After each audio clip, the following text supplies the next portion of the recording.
Miss Gangoli, Mr. Gangoli, could you tell me your side of the relationship and like why it ended? Well, see, here's what happened. Alright, so here's my side of the story. So my mom, she said that I need to start dating people again. You know, I'm like 30 and I'm not even married. So I took her word for it. I met this girl at a bar and we were just chilling there. You know, we were having drinks. I was talking about architecture. She was talking about France. You know, it was pretty fun. And, you know, I happened to know her from my childhood. Her name was Mushumi, and you know she was pretty cool. So, and I had a lot of fun, and so the bar was getting a little crowded.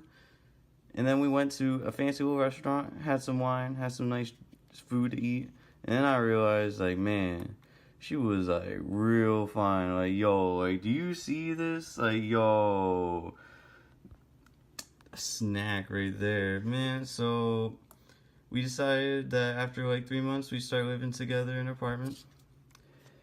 And after a while, she told me about her past and how she messed around with a lot of guys. But you know what? You gotta learn to forgive and forget, right? So I did, and then she asked to marry me in a taxi, and then I said yeah. And she continued to tell me how messed up she is, but you know, gotta learn to forgive and forget. So, you know, we get married at this DoubleTree, best spot to get married, hands down. It was a lot of fun. And she took me to Paris because of a conference she had. And, you know, at first I thought it was going to be a lot of fun. But I realized that as she was at her conferences, it was boring. I was lonely and I didn't know what to do because I didn't speak the language or I didn't know the people.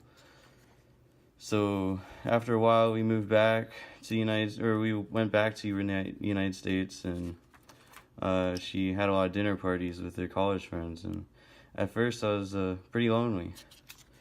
And then after a lot of dinner parties, she revealed to a whole bunch of people that my real name is actually Gogo, and I wasn't too comfortable sharing that with people, and you know, I didn't really appreciate that, but I try to learn to forgive and forget, you know?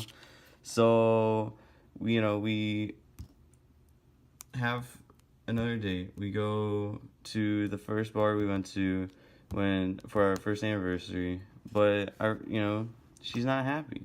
It's not as fun as it was before. And, you know, the relationship's starting to get a little dull. So 2 days later, she starts the semester back up at NYU.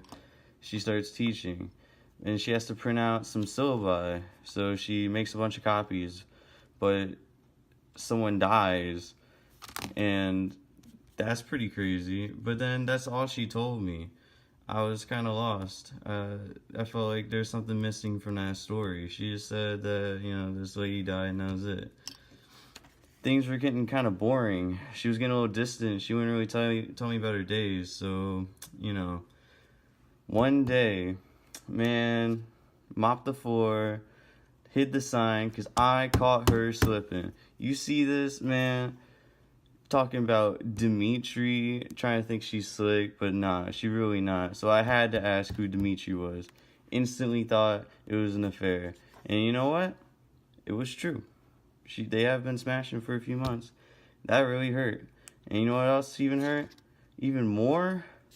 She just left. And that's it. That was literally it.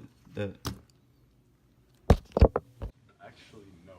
This is what happened. Wait, so what happened, Miss Gangoli? Okay, well, since my husband can't tell her, right, here's what happened.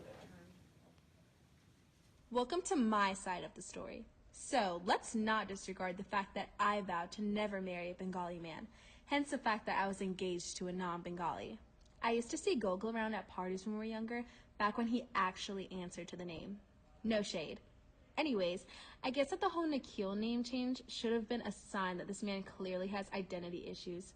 Mom kept nagging me to go out with him and telling me that I was getting too old, whatever that means. When I finally decided to give the man a chance, I thought it'd be fine because I was trying this new thing where I connect with my roots or whatever.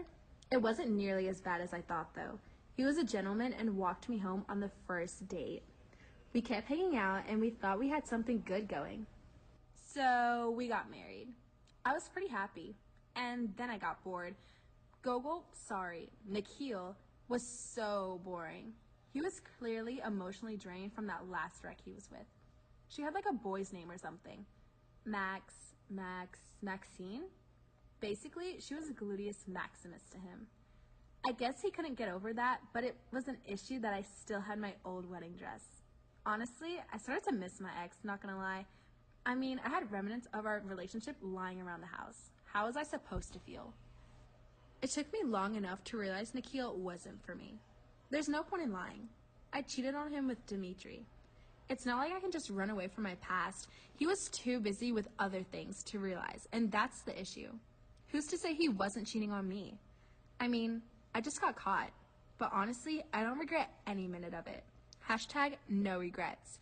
I don't know why I left that lifestyle in the first place. I wouldn't change anything if I could.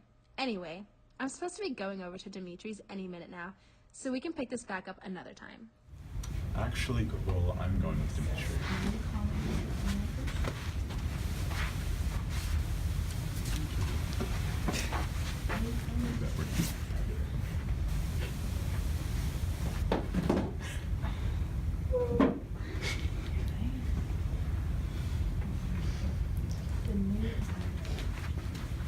I'm back.